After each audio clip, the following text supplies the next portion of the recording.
सुंदरकांड भाग 10। विभीषण जी ने कहा, हे देव, हे चराचर जगत के स्वामी, हे शरणागत के रक्षक, हे सबके हृदय के भीतर की जानने वाले, सुनिए।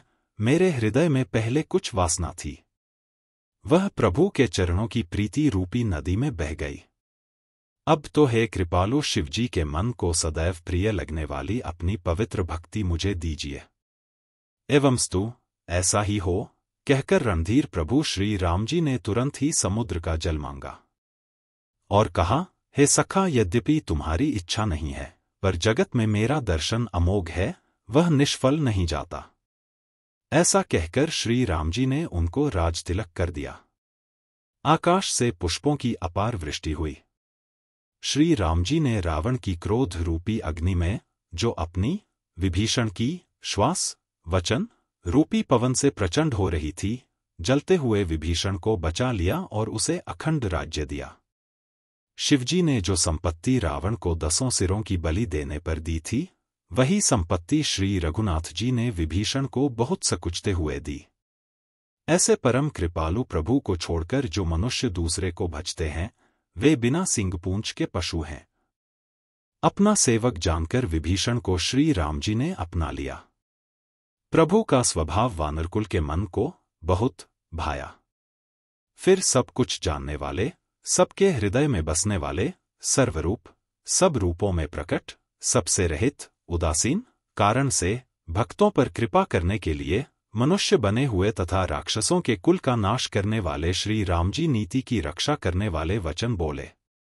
हे वीर वानरराज सुग्रीव और लंकापति विभीषण, सुनो, इस गहरे समुद्र को किस प्रकार पार किया जाए। अनेक जाति के मगर, सांप और मछलियों से भरा हुआ यह अत्यंत अथाह समुद्र पार करने में सब प्रकार से कठिन है। विभीषण जी ने कहा, हे रघुनाथ जी, सुनिए। यद्यपि आपका एक बाण ही करोड़ों समुद्रों को सोखने वाला है, सोख सकता है, तथापि नीति ऐसी कही गई है, उचित यह होगा कि पहले जाकर समुद्र से प्रार्थना की जाए। हे प्रभु, समुद्र आपके कुल में बड़े पूर्वज हैं, वे विचार कर उपाय बतला देंगे।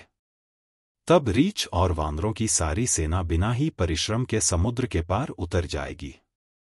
श्री राम जी ने कहा, हे सखा, तुमने अच्छा उपाय बताया, यही किया जाए, यदि दैव सहायक हों। यह सलाह लक्ष्मण जी के मन को अच्छी नहीं लगी। श्री राम जी के वचन सुनकर तो उन्होंने बहुत ही दुख पाया। लक्ष्मण जी ने कहा, हे नाथ, दैव का कौन भरोसा, मन में क्रोध कीजिए, ले आइए और समुद्र को सुखा डालिए। यह दैव तो कायर के मन का एक आधार, तसल्ली देने का उपाय है। आलसी लोग ही दैव दैव पुकारा करते हैं। यह सुनकर श्री रघुवीर हंसकर बोले, ऐसे ही करेंगे, मन में धीरज रखो। ऐसा कहकर छोटे भाई को समझाकर प्रभु श्री रघुनाथ जी समुद्र के समीप गए। उन्होंने पहले सिर नवाकर प्रणाम किया, फिर किनारे पर कुश बिछाकर बैठ गए। इधर ज्यों ही विभीषण जी प्रभु के पास आए थे, त्यों ही रावण ने उनके पीछे दूत भेजे थे। कपट से वानर का शरीर धारण कर उन्होंने सब लीलाएं देखी। वे अपने हृदय में प्रभु के गुणों की और शरणागत पर उनके स्नेह की सराहना करने लगे। फिर वे प्रकट रूप में भी अत्यंत प्रेम के साथ श्री राम जी के स्वभाव की बड़ाई करने लगे। उन्हें दुराव कपट वेश भूल गया। सब वानरों ने जाना कि ये शत्रु के दूत हैं और वे उन सबको बांधकर सुग्रीव के पास ले आए। सुग्रीव ने कहा, सब वानरों सुनो, राक्षसों के अंगभंग करके भेज दो। सुग्रीव के वचन सुनकर वानर दौड़े। दूतों को बांधकर उन्होंने सेना के चारों ओर घुमाया। वानर उन्हें बहुत तरह से मारने लगे।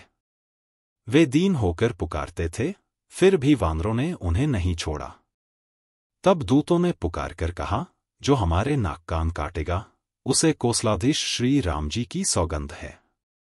यह सुनकर लक्ष्मण जी ने सबको निकट बुलाया। उन्हें बड़ी दया लगी।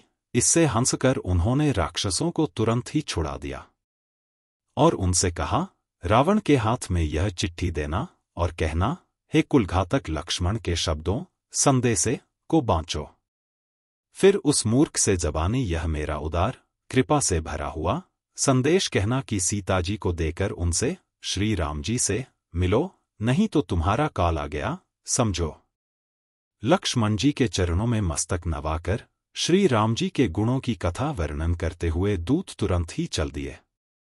श्री राम जी का यश कहते हुए वे लंका में आए और उन्होंने रावण के चरणों में सिर नवाए। दशमुख रावण ने हंसकर बात पूछी, अरे शुक, अपनी कुशल क्यों नहीं कहता? फिर उस विभीषण का समाचार सुना, मृत्यु जिसके अत्यंत निकट आ गई है। मूर्ख ने राज्य करते हुए लंका को त्याग दिया। अभागा अब जौ का कीड़ा घुन बनेगा। जौ के साथ जैसे घुन भी पिस जाता है, वैसे ही नर वानरों के साथ वह भी मारा जाएगा। फिर भालू और वानरों की सेना का हाल कह, जो कठिन काल की प्रेरणा से यहाँ चली आई है और जिनके जीवन का रक्षक कोमल चित्त वाला बेचारा समुद्र बन गया है। अर्थात उनके और राक्षसों के बीच में यदि समुद्र न होता तो अब तक राक्षस उन्हें मारकर खा गए होते। फिर उन तपस्वियों की बात बता, जिनके हृदय में मेरा बड़ा डर है। उनसे तेरी भेंट हुई या वे कानों से मेरा सुयश सुनकर ही लौट गए? शत्रु सेना का तेज और बल बताता क्यों नहीं? तेरा चित्त बहुत ही चकित भौचक्का सा हो रहा है। दूत ने कहा, हे नाथ, आपने जैसे कृपा करके पूछा है, वैसे ही क्रोध छोड़कर मेरा कहना मानिए, मेरी बात पर विश्वास कीजिए। जब आपका छोटा भाई श्री राम जी से जाकर मिला, तब उसके पहुंचते ही श्री राम जी ने उसको राज तिलक कर दिया। हम रावण के दूत हैं, यह कानों से सुनकर वानरों ने हमें बांधकर बहुत कष्ट दिए, यहाँ तक कि वे हमारे नाक कान काटने लगे। श्री राम जी की शपथ दिलाने पर कहीं उन्होंने हमको छोड़ा। हे नाथ, आपने श्री राम जी की सेना पूछी, सो वह तो 100 करोड़ मुखों से भी वर्णन नहीं की जा सकती। अनेकों रंगों के भालू और वानरों की सेना है, जो भयंकर मुख वाले, विशाल शरीर वाले और भयानक हैं। जिसने नगर को जलाया और आपके पुत्र अक्षय कुमार को मारा, उसका बल तो सब वानरों में थोड़ा है। असंख्य नामों वाले बड़े ही कठोर और भयंकर योद्धा हैं।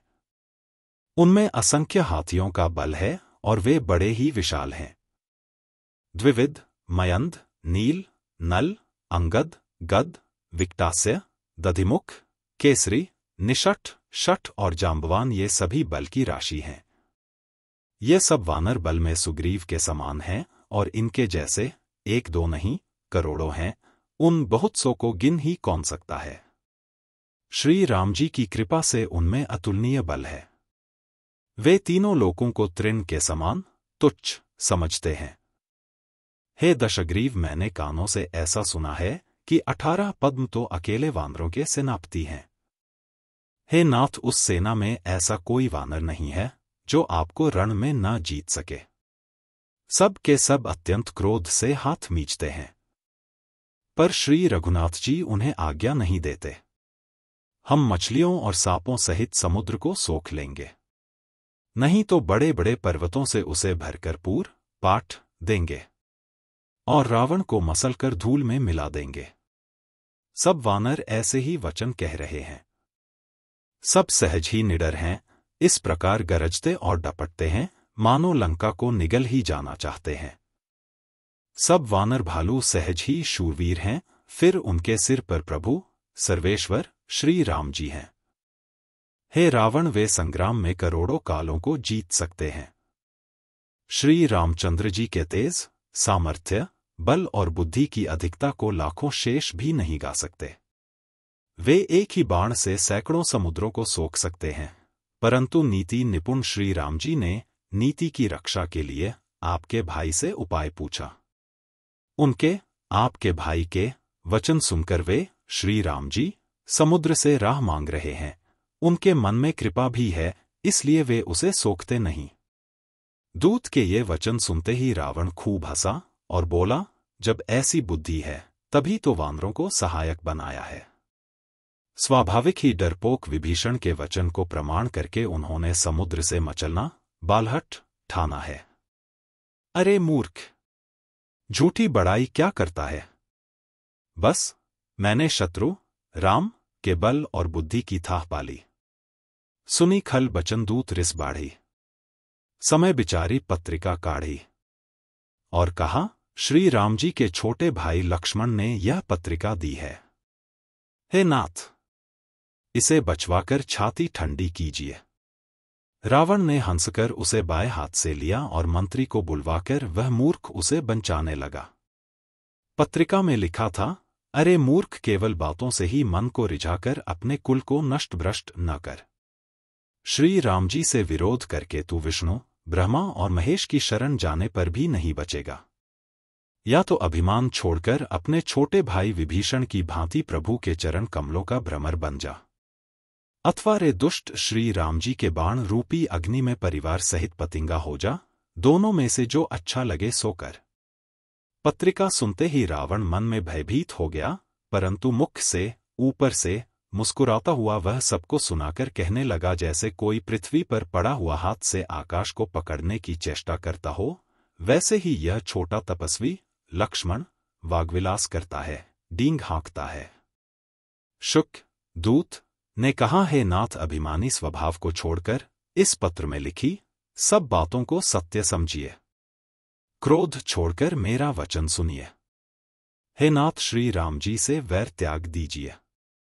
यद्यपि श्री रघुवीर समस्त लोकों के स्वामी हैं, पर उनका स्वभाव अत्यंत ही कोमल है।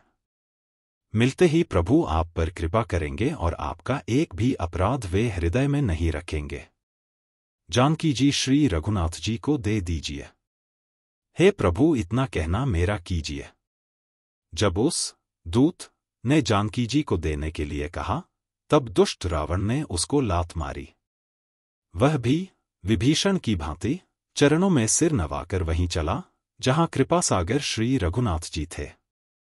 प्रणाम करके उसने अपनी कथा सुनाई और श्री राम जी की कृपा से अपनी गति मुनि का स्वरूप पाई।